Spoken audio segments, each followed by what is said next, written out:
AskReddit by unsophisticated elites. Americans of Reddit, what do Europeans have every day that you see as a luxury? More time off.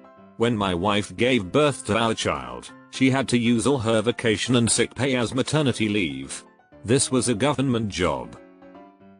My sister took 2 weeks off for her honeymoon, and lots of Europeans she met were stunned that this was considered a big trip for her.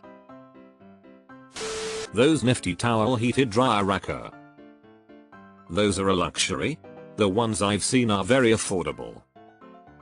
Now if the tile floor is heated. Access to ubiquitous and fast rail travel. I spent 5 weeks crisscrossing the US on Amtrak and it was brilliant, but certainly not fast. The ticket that allowed me to do it was not available to Americans, which I thought was bizarre. I'd like to add, no high fructose corn syrup, and pretty much every product must be nice.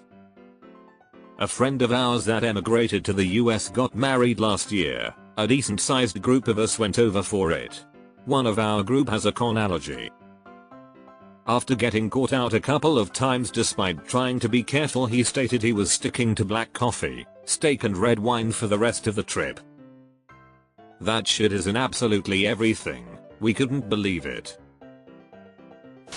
Being able to walk to the shops, gym, school. Just fucking walking anywhere without needing a car. Adding to that is good public transportation. Less sugar in products. They discontinued a favorite granola of mine to only introduce a new and improved version with more added sugar and sodium. Sigh. Rad architecture, lots of great food, exposure to a bunch of different cultures and languages without having to take a long flight. 6 weeks vacation, extra pay just for vacation, at least in Germany, government healthcare. You're only entitled to 4 weeks of vacation in Germany. Although it's true that many employers offer 6 anyway. Pretty sure some European countries have free university and that sounds nice. I wouldn't mind going back and learning more skills, but it's crazy expensive here. We only have to pay a semester fee in Norway. I think I paid around the equivalent of $40 per semester when I studied a couple of years ago. Sick days and reasonable paid time off. I'm Australia, we have long service leave. 13 weeks of paid leave after 10 years with the same employer where I work. Remember, every good working condition was won by the labor movement. We still need unions today to ensure these hard-won rights are not eroded. Job security. In the EU, there are certain rules employers must comply with for terminations, including advance notice. There is also a works council process in some cases that employers must comply with before layoffs can take place. In the US, they can pretty much terminate you same day in many cases. An American colleague was let go for absolutely no fault. They wanted to add headcount to a parallel team, and they budgeted for it by reducing headcount in his team. So they just told him not to come back tomorrow. That's it. If they want to do the same thing to me, they need to give me 3 months notice, or 3 months garden leave, and 102 weeks, based on time served, pay. The pay is just a number of weeks times a number of years. It just sounds big because I'm an old fart.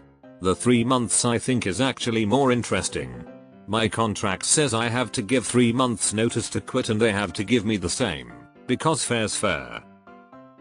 Same company, same role, same manager, different country. Hugh, I'm Canadian and this thread is still depressing me. I feel lucky in Canada where I am, it's walkable, good bike paths. I have a 4-day work week with lots of vacation, and healthcare is affordable compared to the US. Only downside is the cost is education, but it's still a bit cheaper.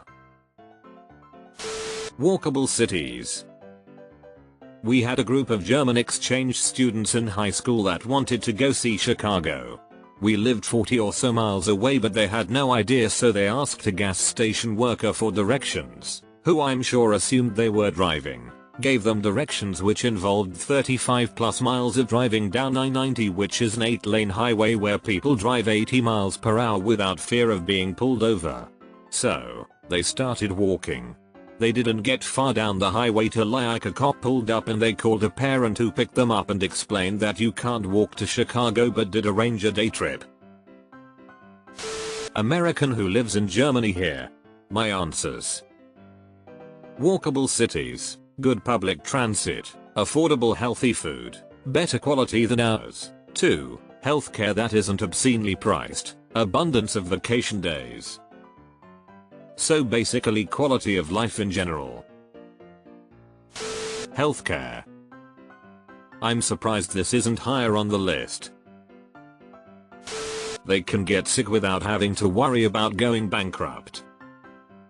Sick, maybe, but being disabled will still leave you extremely poor. Excellent coffee and pastries in close physical proximity. By extension, fresh pastries and bread made on site. Bikeable cities. When I lived in Munich, it was a paradise for biking. I could take my bike almost anywhere in the city and region without much concern, and I loved doing it. Not every city in Europe is like that obviously, and Munich is probably one of the best, but almost every major city I visited in Europe had a lot of people on bikes, and good infrastructure for it. Also intercity rail and bus travel. The US has both of course, but just not in the same league. You should take a look at the Netherlands. Amsterdam have more bikes than inhabitants if I'm not mistaken. I heard Americans are envious of our cycle lanes and footpaths.